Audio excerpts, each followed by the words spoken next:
제 이야기는 이제 믹스드 미디어인데요. 이것도 마찬가지입니다. 사진만으로도 표현이 가능한데 그 사진의 뭔가를 결합을 시켜서 타장르를 결합을 시켜서 혼합하고자 하는 그런 작업이 초기부터 있었고 지금까지도 있다는 이야기를 제가 좀 드리고 싶어서 가져왔는데요. 여기 칼라로 보이죠? 1861년도에 칼라가 있었을까요? 없었어요. 1861년도에. 칼라가 없는데 굳이 흑백밖에 없는 시대에 왜 이 작가는 칼라 이미지를 만들려고 했을까? 사진으로. 네. 그런 식으로 노력했던 사람이 있다는 거죠. 그 시대에 불가능한 건데 자기 뭔가를 기입을 시켜서 다르게 하려고 하는 사람이 있었다. 이게 최초의 제임스 클럽 맥스웰이라고 최초의 칼라 사진입니다. 1861년도에. 어떻게 찍었냐면은 흑백밖에 없는데 흑백 필름을 넣은 어떤 카메라 장치가 있었겠죠. 거기에다가 BGR 각각의 블루, 그린, R, 레드의 필터를 앞에 걸어갖고 세 장을 찍는 거죠. 세 장을 찍어서 그것도 결합을 시켜서 이렇게 칼라의 느낌으로 만들었다고 합니다. 너무 오래된 엔다리 기법이라 저도 완벽하게 이해를 하기는 어려운 것 같고요. 어쨌든 이런 세 개의 RGB의 필터를 이용해서 만들었다고 기록이 나와 있습니다. 최초의 사진이 있고요. 3칼라 카본이라는 원리로 이거는 이제 인화할 때 또 그렇게 RGB의 필터 같은 효과를 둬서 이제 인화할 때 이렇게 색을 넣은 방식이라고 합니다. 이것도 정식으로 칼라 프린터 같은 게 없던 시대에 1869년도에 이런 흐름이 있었고 이미 1840년, 50년대에는 이런 작업이 이미 있었다는 거죠, 여러분. 지금 봐도 너무 아름답지 않나요?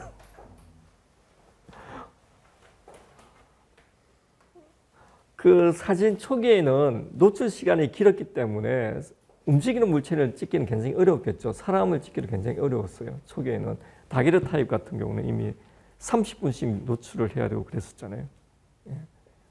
리앱스가 만들었던 최초의 헬리오그래피 같은 경우는 8시간 노출했다 그랬잖아요. 그죠? 초기는 이제 감각 유지의 비발전으로 굉장히 오래 노출이 요구될 수밖에 없었겠죠. 그게 급격하게 이제 노출 시간이 줄어드는데 그래도 수분에 걸쳐서 찍어야 되는 경우가 많았습니다. 근데 이미 40년대에서 50년대 사이 작업으로 추정되는 이 작업은 그 정물을 찍었는데 그 정물에 이제 이렇게 칼라를 입혔다는 거죠. 예. 굉장히 미스테리한 작업입니다. 이미 40년대 이런 칼라를 입혔다는 것은 이미 이 1855년도도 칼라가 나오기 전이거든요. 이때도 이미 흑백 사진에다가 이렇게 물감의 느낌으로 이렇게 많이 했어요. 심지어는 다게르타입의 그 원판은 음판이잖아요. 그 음판은 사실은 블랙인데 그게 어떻게 했나요? 그게도 색을 입힌 것들이 많이 남아 있잖아요. 그렇게 사람들은 왜 사진으로 만들어진 이미지를 다르게 자꾸 하려고 했을까 하는 거죠. 1907년도에 들어오면은 이제 뛰어나진 않지만 오토크롬이라고 해서 칼라 작업이 가능한 기술이 개발됩니다. 근데 실제 대중화된 거, 코닥이 대중화된 거는 1930년대 후반이 돼야지 가능하잖아요. 그죠? 그렇지만 그 필름이 아닌 상태로도 이렇게 할 수 있는 시대가 왔습니다. 근데 이런 시대 이전에 이미 칼라를 통해서 자기의 창작적인 표현을 하고자 했던 많은 작가들이 이미 있어 왔다는 것은 정말 대단한 게 아닌가 그렇게 생각됩니다.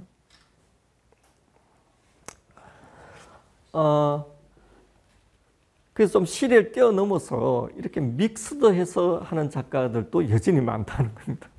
왜 이들은 그렇게 하는가? 예.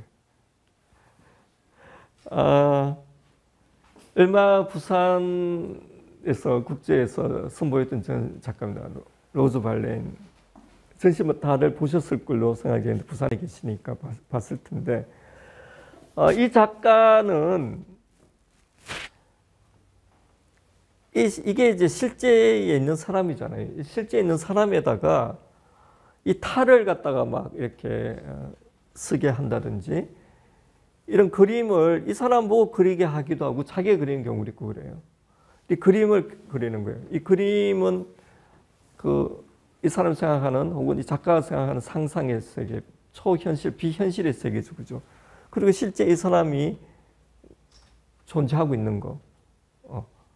그런데 이 사람은 이런 새라든지 지와 함께 더불어 있는 그런 모습들을 많이 다루었어요.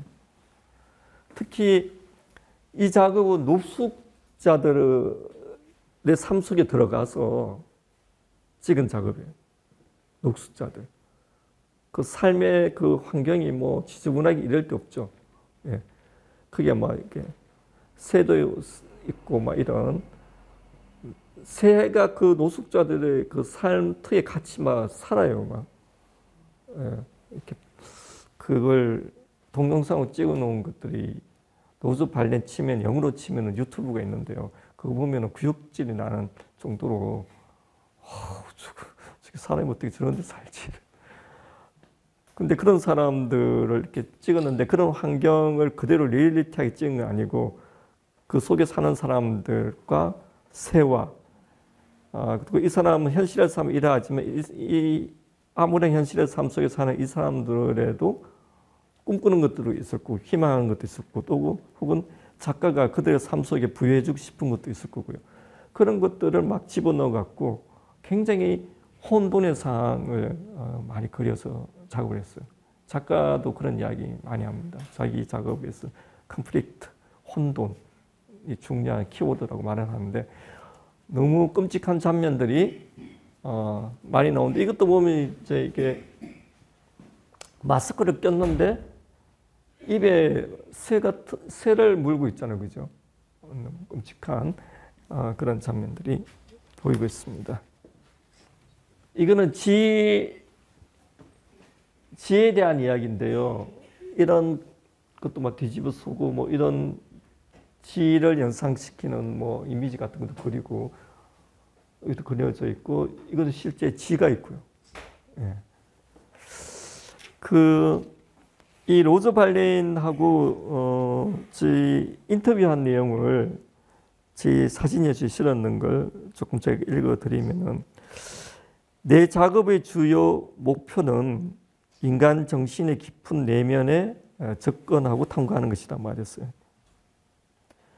나는 내 작품을 드러내는 자, 리빌러라고 생각하고 무의식의 측면을 표면으로 드러내고자 한다 이렇게 이야기했습니다. 잃어버렸거나 인식에서 숨겨졌거나 억압되거나 두려움에 가려져 있는 정신의 일부를 작업을 통해서 드러내고자 한다. 이해 가십니까? 예, 그런 이야기를 했습니다. 그러니까 이제 억압된 거, 우리 인식에서 숨겨져 있던 거, 잃어버렸던 거, 두려움에 가려져 있는 우리 무의식의 일부를 드러내고자 한다. 뭐 이해는 갈 것 같죠, 그죠? 이 사람 굉장히 심리학자의 영향을 많이 받는 건데, 프로이드라든지 융이라든지 그런 영향도 많이 받았더라고요. 그리고 이제 이 사람이 이제 인간 사회에서 소외된 사람들을 많이 다루었는데 이걸 소위 이제 외부자, 아웃사이드라고 해서 지칭을 하는데 이 외부자는 사람이기도 하고 동물, 쥐나 새, 뭐 병아리, 수탉 이런 거다 그렇게 말을 하는데 이 외부자는 사회의 가장자리에 있는 개인들, 오해받거나 소외되거나 사회 안에서 소위 비정상으로 낙인찍힌 이들을 많이 다루었다고 말합니다. 그리고 이제 그 프로이드가 말한 거 있잖아요. 이드와 자아, 초자아 뭐 그런 이야기를 했었잖아요. 그래서 이드는 아주 인간의 본능적인 부분, 그런 것들을 자기는 많이 표현하고자 한다. 그런 이야기를 했었어요. 그래서 정상성과 광기, 인간과 동물, 혼돈과 질서, 이런 것들을 자기는 통찰하려고 한다. 그런 이야기를 했습니다.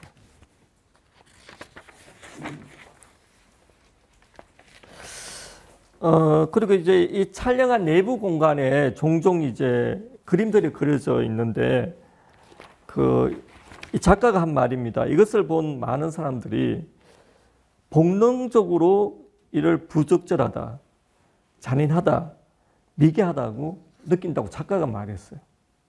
이런 작업을 해서.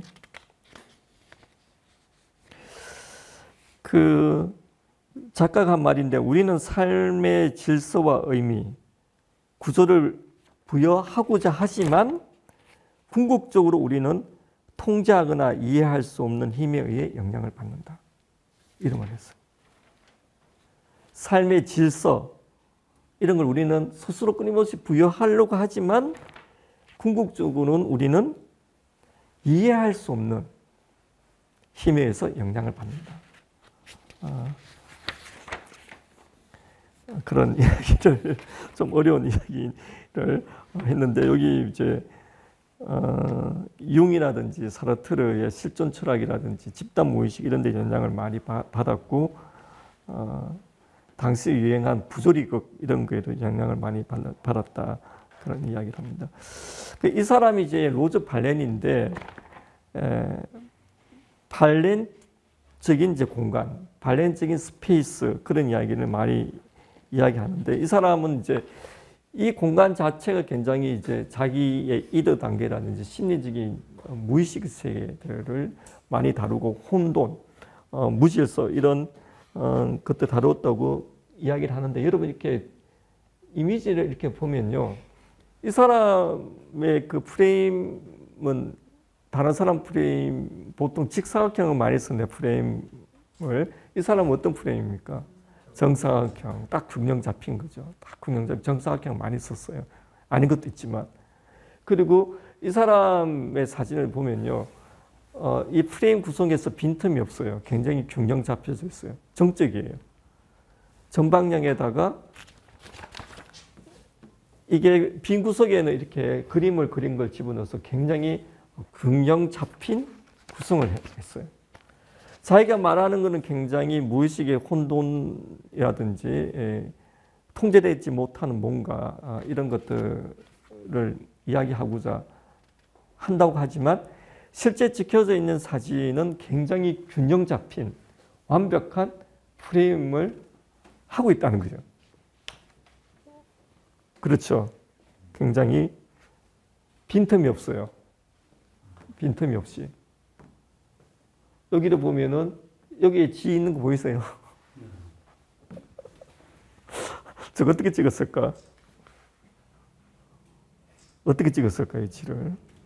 지가 막 기어다녀요. 엄청 많은 지들이 기어다니니까 찍을 수 있었을 거라고 생각합니다. 지가 2마리밖에 없는데 이런 상황을 찍기는 어려웠을 텐데, 그죠? 이게 2마리가 아니에요. 수십 마리가 막 돌아다니니까 대충 찍으러 지가 찍힐 정도의 상황입니다. 그런데 어떻게 가서 찍는지 저는 도저히 못할 것 같은데, 그래서 이제 이 사람이